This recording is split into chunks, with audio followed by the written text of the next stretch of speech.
Hello, and welcome to today's web seminar, Mobile App Performance, the Critical Testing You're Not Doing, featuring Michael Kopp, Head of Digital at Keynote, and Rachel Alpsler, VP Product Management, Mobile Testing, and Monitoring at Keynote. I'm your host and moderator, Josiah Renaudin.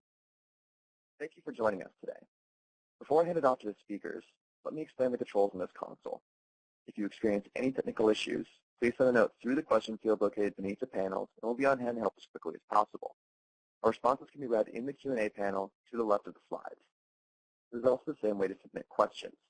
We welcome all comments and inquiries during today's event, so feel free to ask as many as you'd like. We'll answer as many as possible during the Q&A session after the presentation.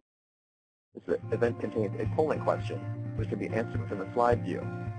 To optimize your bandwidth for the best viewing experience possible, please close any unnecessary applications that may be running in the background. At the bottom of your console is a widget toolbar. These widgets open panels. The console opens with three on your screen: the speaker, Q&A, and the slide panels. All of these panels can be moved around and resized to your liking. If you accidentally close one, click the respective widget to reopen the panel in its original place. Hover your cursor over these icons to reveal labels identifying each widget. Through these icons, you can download the speaker's slides and share this event with friends and colleagues. This event is being recorded and will be made available for on-demand viewing.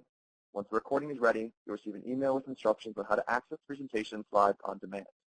With that said, I'd like to introduce and pass control to our first speaker, Michael. Thanks, Josiah. Hey, everybody. Happy Tuesday and welcome to this web seminar.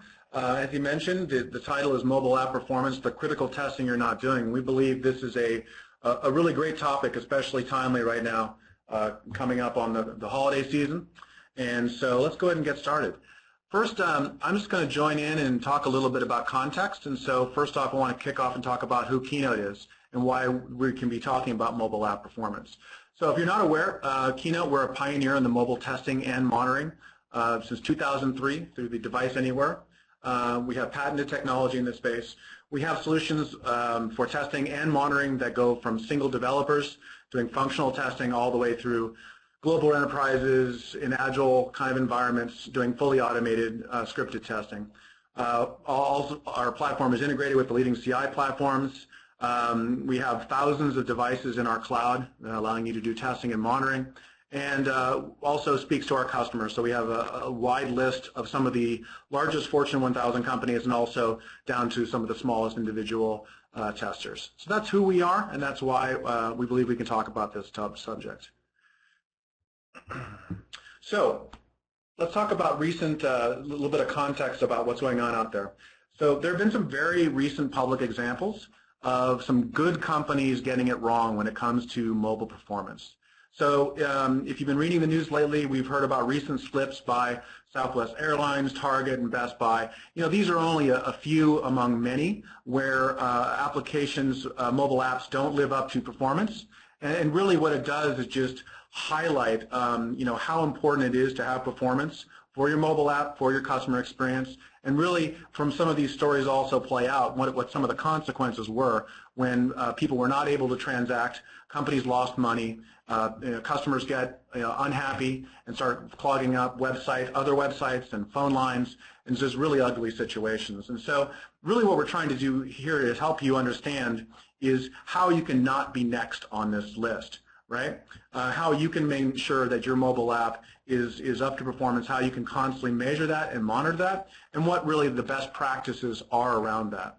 So what really are the user expectations, because performance can be a moving target?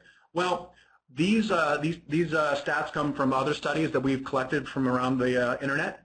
So, you know, the cost of poor performance. So really, users have an expectation. You know, you'll see there 3 seconds of tolerance. This number is always coming down.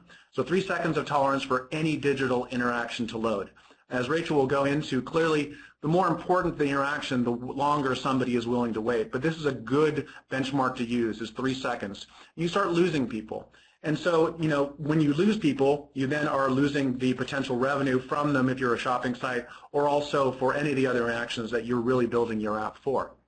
The other stat is that 16% of people only 16% are willing to give a slow app more than one attempt. And I think this is this is pretty obvious. I know that, from my perspective, when I open up a new app and start using it, if it doesn't load up pretty quickly and isn't pretty snappy, it's already deleted and gone from my view forever. Probably I will never to return. And what these performance issues really have an effect on is the end business outcomes that you're really building that app for. One example would be, that there is shopping carts have a 65% abandonment rate. So anything you can do to lessen that abandonment rate is going to be critical, right? So really, the cost here, though, of all these this poor performance, this is just one number, and this is a big number. So this is $155 billion, and this is the expected 2015 mobile commerce. This is from the Internet Retailer Mobile 500 study. So this is a huge number. So this is the top 500 mobile companies out there, what they're going to expect from mobile-only commerce. Now, this is up 67% from 2014. So the mobile space, the mobile commerce is, hugely expanding and growing rapidly. Now, even if your mobile app is not a commerce-related app, I can guarantee you that somebody in your marketing or product management department knows exactly what the cost of a customer and what those interactions are. So even if it's not shopping revenue, if you have slow, slight performance and your app is not responding correctly, you're missing out on that revenue, because certainly if it doesn't load quickly the first time, they're never coming back to your app. And if it doesn't, and if the certain transactions don't load within 3 seconds, you're going to be losing a higher percentage of your audience, and of course then your business revenue. So that's really the context, and with that I want to pass it over to Rachel, and Rachel will take you out from here, and she will talk about what you can do. Rachel?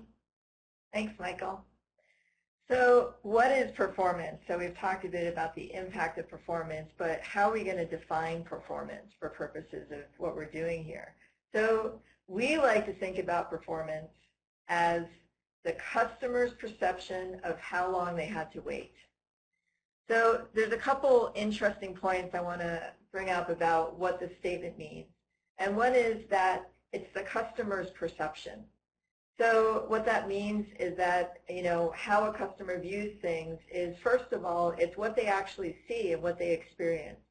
So what that means is you can't just look at, for instance, how responsive your API is or how fast your backend system is. You really need to understand what they're experiencing from the point of view of the handset, what they see and what they can touch. The other thing, too, is that performance for a customer, their perception is not exactly reality. It's very close to reality, and I have some data that I can show on that, but it's not exactly reality. So for instance, perception can be uneven. Perception can be that certain transactions that they just think should take longer, like submitting a payment, and getting feedback, that you're making a credit card purchase. Those can take longer. Also, customers can't necessarily tell the difference between something that takes 1.2 seconds and something that takes 1.3 seconds. 100 milliseconds is too short of a difference for a customer really to discern. So, one piece of this is about customer perception, and that's the thing that's important.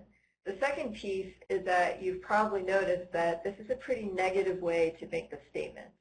So I'm not saying here, for instance, that it's the customer's perception of how quickly they were able to do their transaction. I'm saying in a very negative way. And why am I focusing on the negative? I'm going to get back to that in just a few slides. So first, let's look a bit more at customer perception. So this data that you're seeing right now comes from a study that we ran that looked at the process of applying for auto insurance online.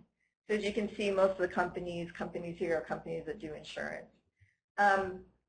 So we did two things here. One is that we had 1,000 panelists, and these panelists were asked to go through the process of applying for insurance and rate their perception of performance, so how fast was this process. At the same time, we were measuring performance. So we took over 100,000 measurements of actual performance, and then we correlated those two things. So, what was the customer's perception versus what was the actual performance?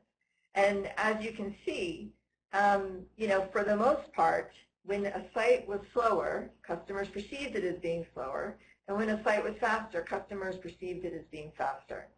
So there is actually a very strong correlation between perception and reality. So that's a good thing. And then the other thing just to point out here is that people really do notice when your site is slow. So on the next slide, so does performance matter? Okay, so we've established that people know when the site is slow and they notice. But does this really matter? And the answer is performance in and of itself doesn't matter, but business results do. So when performance impacts your business outcomes, that's when it makes a difference. And so, some of the things to think about here is, we've seen some things on the internet that say, hey, every 100 milliseconds makes a big difference in revenue. And that's not always true. Google is not necessarily the goal. You don't have to be so fast necessarily as Google. As I mentioned earlier, there are certain transactions, certain things that customers expect to take a bit longer. There are also certain transactions, like you've gone through a whole process, you're at the very end of your process, that it's okay for it to take a bit longer because at that point the customer is almost done with what they've done, they've put in the time already, they're willing to be a little bit more patient. So really here, what you need to know is when does performance impact your business results, and the goal is really to make sure that the customer is not impacted by poor performance. So getting back to that idea of why performance is a negative, and why do we talk about it in terms of its negative impact and why it's a negative factor. So this data is from another study that we did. And in this study, we were looking at certain events that happened on a customer's website. And we correlated those events to performance and the likelihood of them completing that event. And what we saw is that as the customer experienced poor performance, and here specifically poor performance was defined as the number of screens that took longer than 5 seconds to load that they experienced. As they experienced more and more of those screens, the likelihood that they completed the transaction went down. So one thing to point out here is that if you think about it, someone goes to a mobile app, they download it from the App Store, they launch it on their phone. They're doing that because they have an intent to do something with that mobile app. It could be that they intend to buy something. It could be that they intend to use your app to play a game. Whatever they're doing in the app, they have a specific intent. Now, once they're inside the app, if performance is really good, their intent does not get stronger. So for instance, let's say they're coming into your app and they want to buy a shirt. Having really good performance is not going to make them also want to buy pants. Now, if you show the shirt with pants and show what a nice outfit it is, that may make them want to buy the pants. But just having good performance isn't going to make them buy pants. So performance can't make a customer do something, but poor performance can keep a customer from doing something and make them leave the site and not complete what their intention was. So that's why we say that performance is really a negative actor. And so this gets us back to the goal, which is to make sure that customers don't notice performance, that basically performance does not negatively impact what the customer's intention is. Okay, so now that we've said that and we've established what performance is and the goals around performance, which is to ensure that it doesn't negatively impact the customer's intent, how do you do that? So we're going to talk about 4 best practices to ensure that you have great mobile app performance. The first one is designing for performance. And so really making sure that from the very beginning of the process, you have performance goals and you measure them. That you validate performance from the customer's point of view. That you make sure that you understand load's impact on performance. And then lastly, that you build a performance practice. So it's not just a one-time thing, but it's an ongoing thing that you do. And then this will ensure that you make sure performance does not negatively impact your business outcomes. So before we move into the best practices, oh, one more slide. So on the first best practice, designing for performance, why is that important? So if you look at this chart here, and I'm sure many of you in the testing world have seen this information like this before, basically the earlier that you can catch an issue in your development process, the less it costs you to fix it. A great example here is a lot of companies actually outsource their mobile application development. We've worked with companies who've done this, and what happens is the app gets delivered, they did not specify any performance requirements, and it costs a lot of money. Sometimes you have to completely re-architect an application to make sure that it performs well. So what you have is you've been delivered a beautiful application that has all the functionality required, but if it takes 20 seconds to do everything, no one's going to use it. So it's incredibly important early on in the process to make sure that you specify performance. So now we're going to move to a poll, and we're going to ask about what the state of performance awareness is at your organization. So we'll give about a minute here, so please pick one of the options.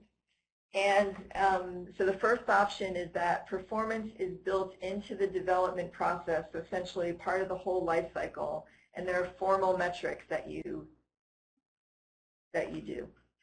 The second one is that performance is considered at some stages of the development process, but that there are no formal metrics or a formal process. The third one is we only take performance into consideration, or you only take performance into consideration at production. And the fourth is you're not currently taking performance into consideration in the development process. Yeah. So I think this is an interesting question. Now, by the way, when we talk to most of our customers are actually either in the third or the fourth category, right? So I think we find that most customers do not necessarily take performance into consideration, certainly don't really take performance into consideration early in the process. And this is something that we see organizations starting to do, but very few are currently doing it. So I think we're going to give just a few more seconds. So please click on one of the bullets and tell us where you are. Yeah, and Rachel, I think it's interesting that the three sites that I brought up as the mobile apps that had performance issues. Really, if you notice that they were companies that do something else, be it a store, be it an airlines, and then have a mobile app. And so it's interesting that a lot of the mobile apps that are really the mobile app is the product have gone through this long time ago and solved most of their challenges. So I think there certainly is a continuum of awareness of performance. I think everybody inherently knows that performance is important, but yeah, how does that play out to the organization? And I think we've seen some of our customers who are, the mobile app is their business, the social apps, right? They are much more ahead of the curve and really take performance much more seriously. Right. Yeah. Okay. So I'm going to give everyone 5 more seconds to get their last answer in. 5, 4, 3, 2, 1. All right. And then we're going to, okay, we got a couple more votes. I'm going to submit it now. We can see what the results are. These are great results. So we have 29% of people say performance is built into the development process in their formal metrics, which is great. I do think we may have a little bit of self-selection with the subject of the webinar. Sure. So probably it is people who are more concerned about performance. So the second one, performance is considered at some stages of the development process, but no formal process or metrics. So that's 54%.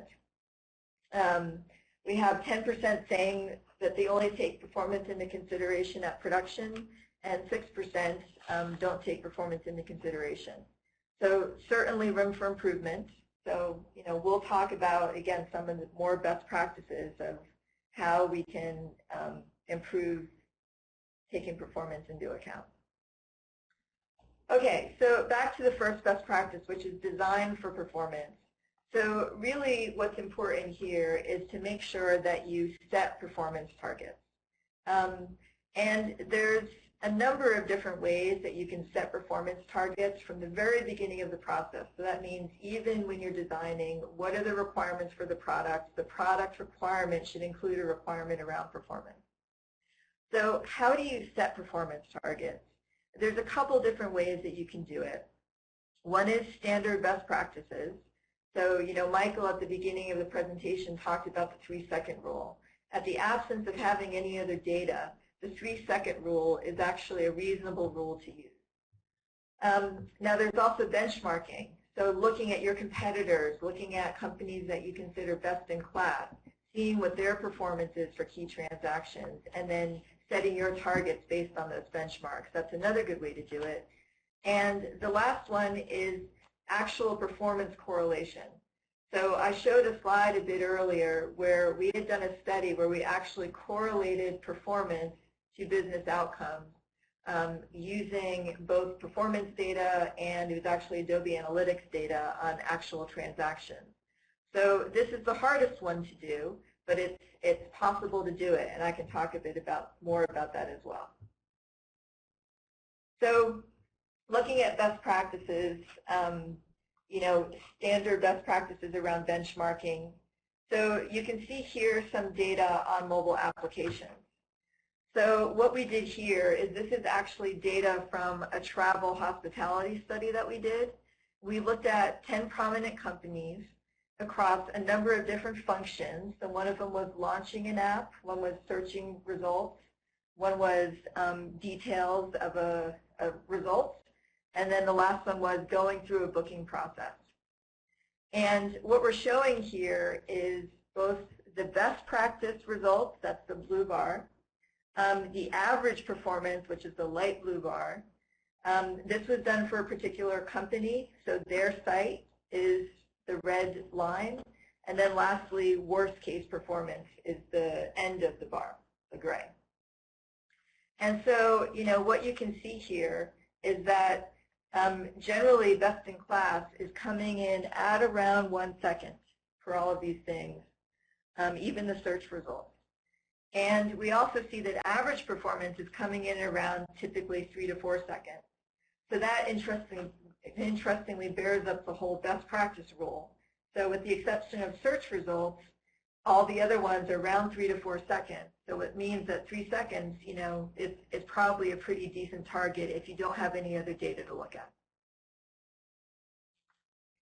So let's then talk about correlating performance to business outcomes. So this, as I said, is a more complex thing to do. It's a little bit harder, but it's something that Keynote has done. And what you can do is you can take data from, it could be Adobe Analytics, Google Analytics, it could be even any other solution that records what your users are doing on your site, and you can actually correlate performance to those outcomes. And so what we did here is we looked at over 1 million records, sessions of users on this site, and we actually correlated how performance impacts their likelihood to complete a task that they had started. And in this case, this was actually a self-service event. So as Michael was talking about earlier, not everything you do in an app is about revenue. Sometimes it's about going on and changing your account or doing something that doesn't generate revenue, but it's still important. It may be something that reduces costs for the business. It may be something that keeps someone from later on making a phone call, which costs much more than them doing a transaction in the app. So in this case, that was true, that there was a real cost of the customers that did not finish their self-service events because they would instead make a phone call. So here you can see that there's a pretty drastic change in the likelihood of someone completing their self-service event every time we added a poor performing screen to the transaction.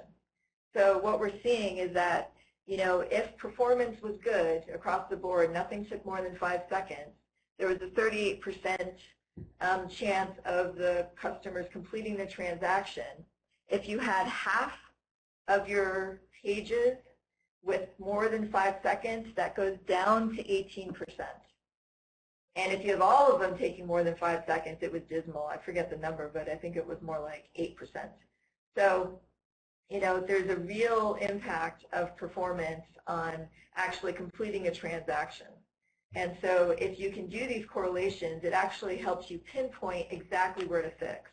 So then you can find all of your 5-second pages. You can also see which of your pages or screens are used the most in these key transactions. And then you can really prioritize and pinpoint where you have to make your performance improvements. All right, so let's move to the second best practice, which is validate performance from the customer's point of view. So the first thing to talk about here is that it's really important to test from the handset. And I'm not saying that you should not test internal APIs and test back-end systems, because you also need to do that. But to really understand what performance the customer is experiencing, you have to test from the handset. There are things that can happen on the handset, like it can just really slowly render something. And it's important to know that, because you can have the fastest API in the world, but if the customer's actual experience is slow, then you haven't achieved anything. There's a number of different ways to test from a handset. I mean, the easiest is you have a handset, just test on it. There are better ways to do it, though. So, Keynote actually offers a device cloud. So there's testing in a device cloud. You can do that manually. You can also write a script, and that will allow you to automatically test. So you can run a test over and over that way without having to do any manual work. And then you can also even utilize in-app stats. So there are some SDKs you can put inside of your app that allow you to collect performance information as well. So again, one common piece here is making sure that you're testing from the handset. So whatever methodology you end up using, that's really critical. So I wanted to show some more data here as well. And so this data comes from a study that we did across a number of big retailers. And we really wanted to understand what performance was across these applications. And so again, we looked at a number of different things that you can do in these applications, like launch the app, search for results, look at product detail, submit a review. We had a couple other things in there, like a store locator or adding something to a wish list. And one of the things that's really interesting about this data is the difference in many cases between performance on the iOS device and performance on the Android device. And so that's another thing to think about when you're validating from the customer's point of view. It's going to be really important to test both on iOS and Android because those platforms are so different. And in many cases, and we've seen this with some customers as well, you have one of those being developed by an outsourced company. So maybe your iOS app is being developed by a third party, but your Android app is being developed in-house, or vice versa. And so when that happens, performance can be vastly different between the two. So it's really key to make sure that you understand performance from both perspectives. And in fact, you may want to test across different OS versions. You may even want to test if your application is being used on tablets, on a tablet separately from phone. All right, so that was designing for performance and making sure you set metrics even very early in the process and you know what performance you're targeting, validating from the customer's point of view, and now we're going to talk about understanding the impact of load on performance. So Michael talked a bit earlier and showed some of those poor performing apps or events that had happened on certain applications. And the Southwest one is actually a really great example because Southwest had offered a sale. And so that pushed a lot of traffic to their mobile application. And that traffic overloaded their mobile application. And then what happened is people gave up and went to the website instead. And then that surge of traffic overloaded their website. And then they went to the phone lines, and then it did the same thing on the phone lines.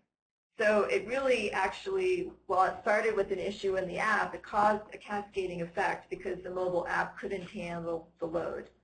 And so really the last thing that you want is at the moment of your greatest success, when you have the most people coming to your app and using your app, is when you have your greatest failure. So load testing is actually really critically important. And the key with load testing on mobile applications is also to test from the handset.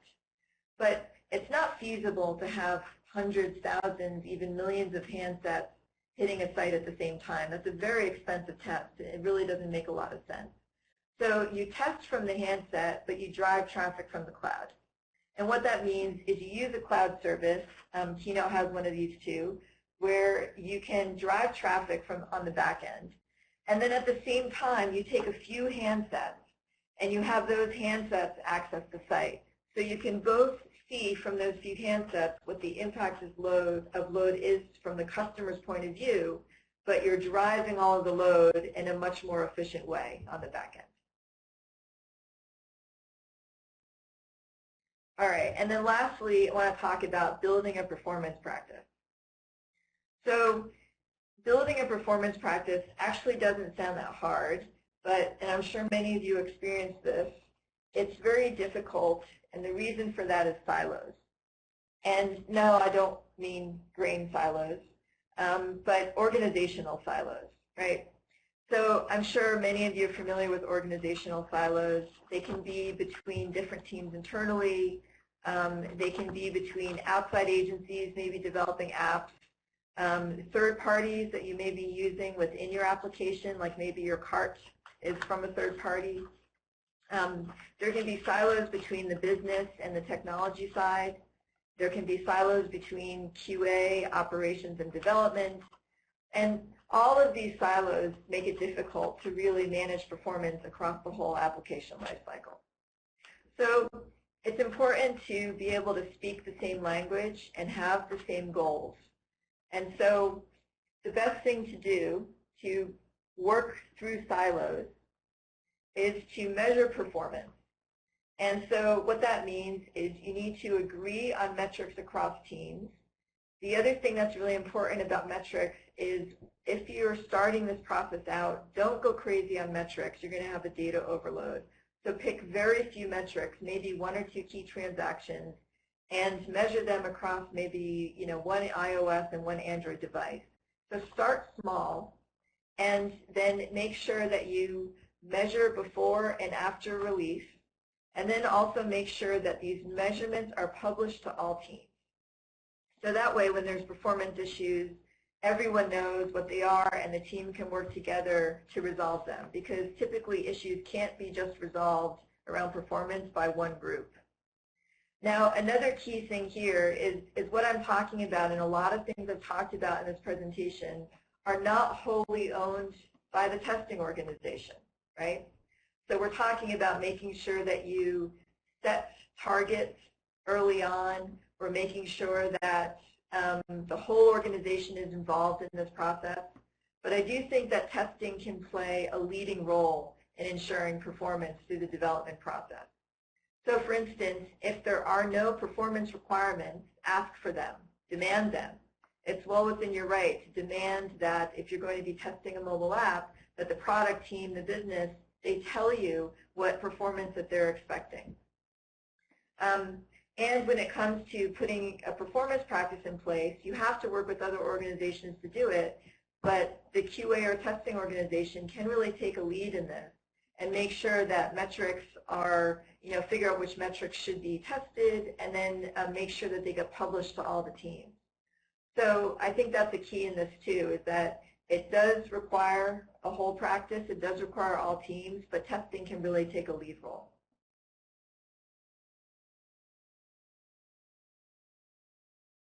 Okay, so we've talked about 4 best practices for ensuring great mobile app performance.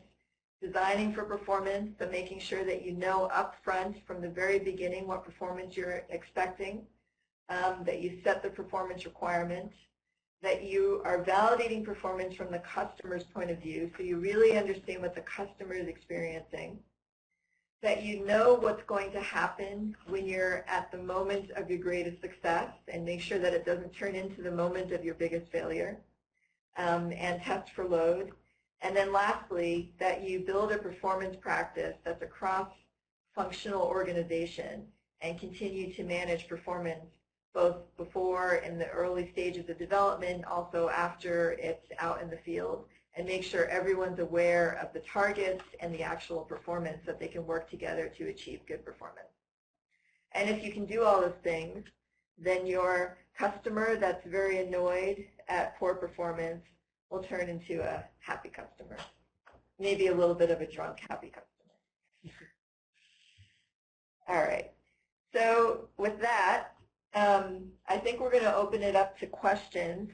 Also wanted to mention that there's a number of ways that you can find out more about the products that Keynote has to help you manage performance in mobile apps. One is the mobile testing product. We offer free trials. Same thing for our monitoring product. The great thing about these products is that they allow you to measure performance before in the testing phase and after in the monitoring phase with the same script. So that really ties together your performance process. And then, you can also reach us or learn more about these products on our website. And if you want to talk to us specifically about a performance practice, feel free to send us an email anytime at mobiletesting@keynote.com. Yeah, and if you guys want to talk now, you can just in the questions, you can go ahead and put in questions for us. And if you want us to call you to talk to you about these things, you can also just let us know that by entering a question into the question interface. Cool. One thing is if any of you are attending Star West coming up, we will be there showing off both of these products that we've talked about and talking about best practices around mobile app performance. And we'll be at booth 13. So we hope to see you there live and in person. So with that, I think we will go to the questions. All right. Well, thank you very much. Before we start Q&A, remember, like Michael said, you can ask Michael and Rachel questions by typing them in the field beneath the panels and then clicking the Submit button. We'll try to get through as many questions as possible, and for those questions we're unable to answer during the Q&A, some will be answered offline. So let's start with this one. So are you able to do such tests for the tests we've been talking about throughout the web seminar on iOS 9 and Android 6? Yeah, thanks. So the answer is yes. I mean, obviously, whatever OS version is out, we're going to support. We typically support it either the day it's launched or very soon afterwards. iOS 9, I think it's not quite out yet, a few days from now. September 9th, there was still the GM was released but still just developers only. It's not been pushed live yet. Yeah, so as soon as that's available live, we'll support it. We actually do, for some of our customers, load up beta versions on some private devices and allow them to test in our system before it's live. But for the general shared environment, we have a device cloud. We typically wait until the OS is live, and then we load it up on the phone. All right, thank you very much. Next question. This person would like to know, at what point should you decide that you need to build performance tools in-house? Okay, so that's a tough question. I guess what I would say is that if you are building performance tools in-house, and you may have a good reason for building performance tools in-house, maybe there are certain things that what you can get on the open market you can't measure. Maybe there's some certain, uniqueness to your application that means it's important to be able to do things in-house. But what I would say is even if you find that and you do build things in-house, it's still important to have a view of performance from external tools, and there's a couple reasons for that. One is that they're just a bit more standard, and you're also going to be able to do things like benchmarking, right? If you have an internal tool, it's going to be much harder to measure all of your competitors. But if you have an external tool, typically with external tools, you can do benchmarking studies like some of the ones that I showed earlier. And, it is really kind of important to understand your performance in relation with your competitors and also to what's, best practice in the industry. The other thing is just for most of our customers, we find that it's just somewhat inefficient to develop tools in-house when there are a lot of tools actually on the market that allow you to measure performance. So I think, like I said, if there are really some things that most of the tools on the market don't support it. There's some uniqueness to your app and may make sense to build things internally. But for the most part, I think it makes more sense to go with external tools because you're going to get just a better view of performance across the market that way. All right, great. We're getting a lot of good questions still coming in. So for the mobile device cloud, is it possible to simulate different network conditions in terms of bandwidth, packet loss, and other factors? So in the device cloud, we have devices that are on different operators and also access to Wi-Fi. So what you could do, for instance, is that you could change it from a Wi-Fi network to a carrier network. You could go back. You could pick different devices that are on different networks. But we don't have a way to simulate like poor network performance, and the reason is because we very specifically put all the devices in a place where we can get as good network quality as possible, because that's more conducive to being able to do functional and performance testing. Like you want to know how your application is going to react when there's good performance. So, there are ways to do simulation of network. I know there are tools out there. They're typically things that you don't have out in a cloud, but you have in a very controlled environment, and you can do things like that. All right, great. Next question. How do you measure performance of an app without degrading it by logging? So I'm not 100% sure what's meant in this case by logging, but let me answer the question of how do you measure performance of an app without degrading performance by how you're measuring it. I think that's kind of what's meant here. So there's a lot of different ways to measure performance of an app without impacting it. So for instance, the way Keynote works is that we're really just looking at the screens that, well, that's not the only thing we're looking at, but one thing we do is we look at the screens that appear on the device. And so we're not degrading the device in any way. We're just seeing what appears on the device and how long did it take to get there. So we're not putting anything, therefore, in the app. We're not putting anything on the phone. And so you're not degrading or impacting in any way the actual performance of the application based on how you're measuring it. Now, there are some other techniques to measure performance when you put in SDK in the app, things like that. In most cases, they don't have a big impact on the app, or they make sure that they always send data asynchronously. So you're still probably not going to have a big impact on the application. But I think that it's a good point that's raised, which is that whatever technique you use, you want to make sure that how you're measuring performance does not impact actual performance. All right, next question. What are the most valuable metrics other than measuring time? So, I think there's two things. One is availability and the other is time. And when you think about time, that is probably the most important metric, but it's what time do you mean, right? And so the important thing with the time is to understand when the customer can do what they need to do, right? So when the screen comes up and when they can act on it in the way that they intended to act on it.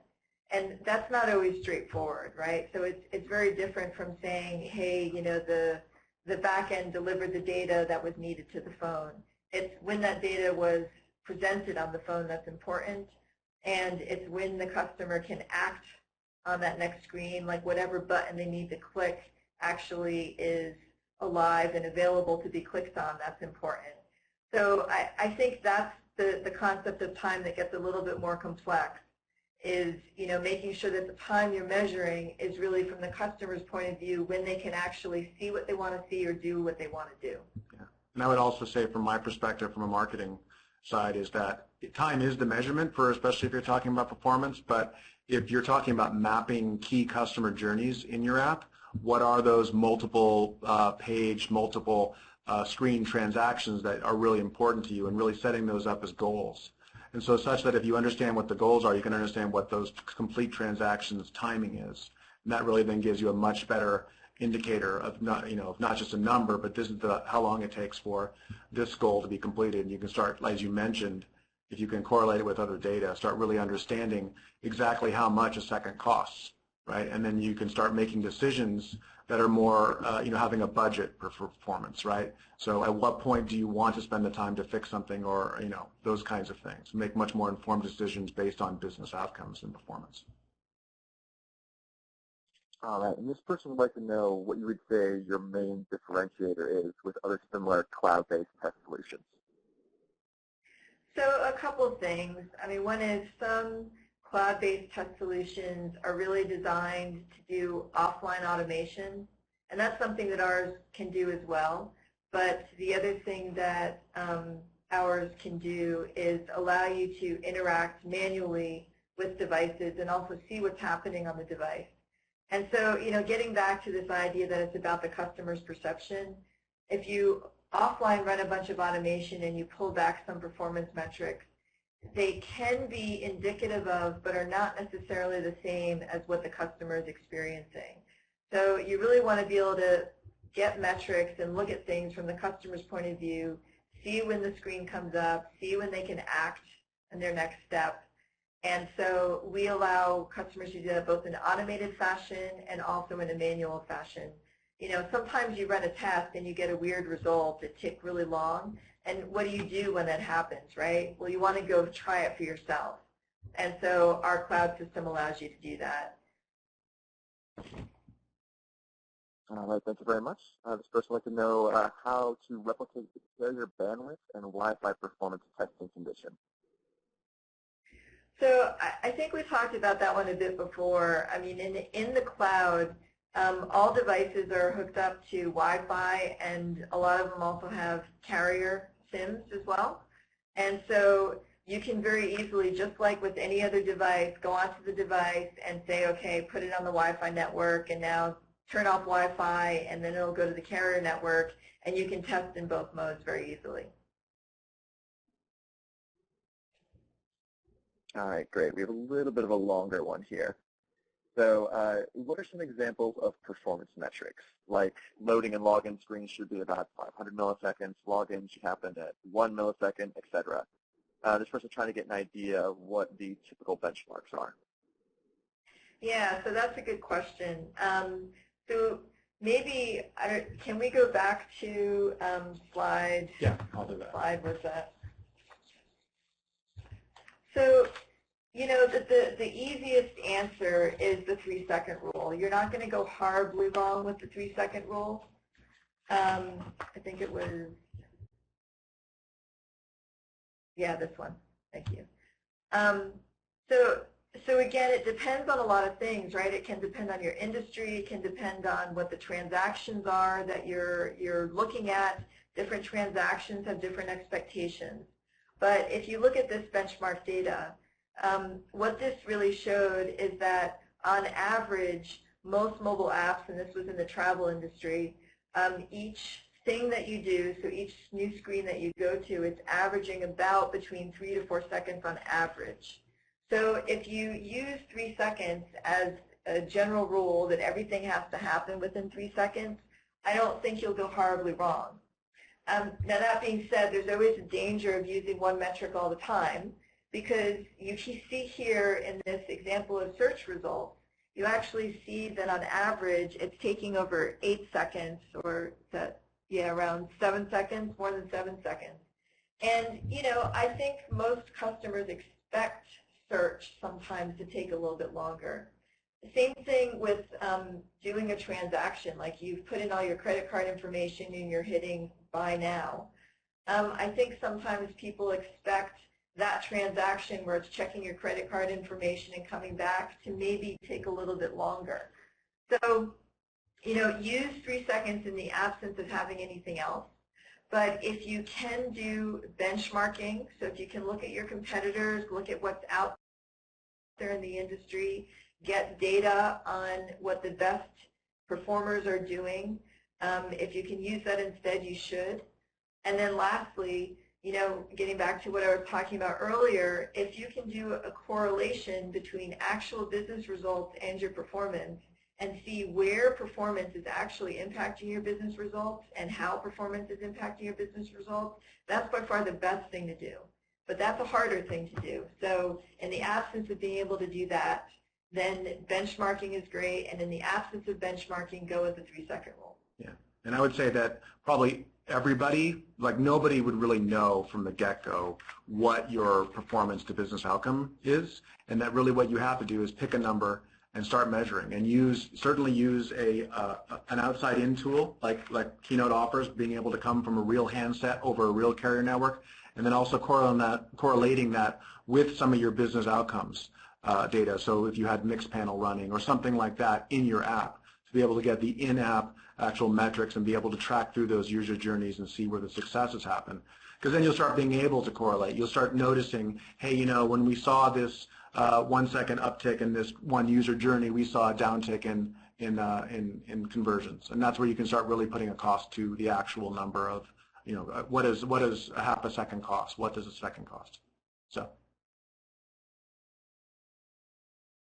Thank you very much for that explanation. So we do still have some time for a few more questions if anyone would like to ask any more. We have one right here.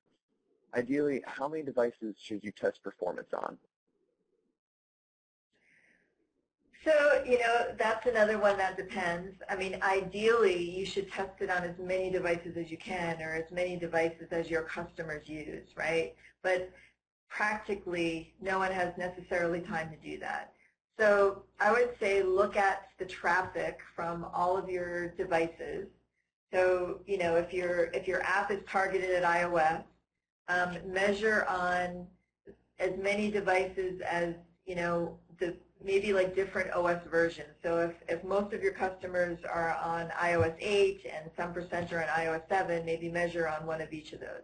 If you have an iOS device and an Android device, you know, pick the most popular Android devices as well that your customers are using and try to get coverage across the OS versions. If you're targeting tablets as well, then make sure that you measure on a tablet.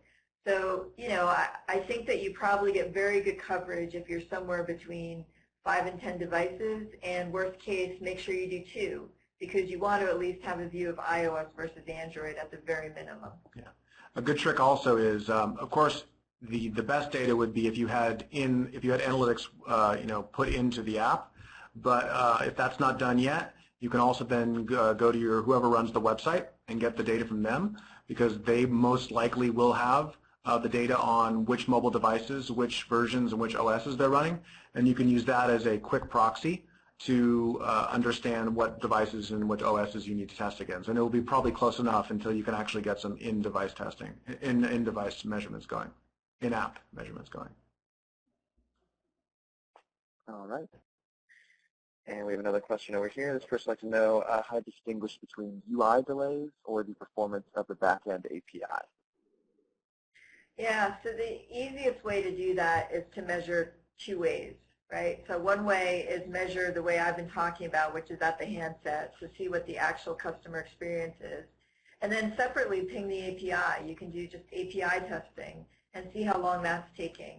And if you see a big difference between what's happening on the handset and what's happening with the API, then you know that it's some sort of UI issue, probably. And then if you see that they're really very close in time, that, you know, the API is taking 500 milliseconds less than what's happening on the handset, then that's probably an issue with the API.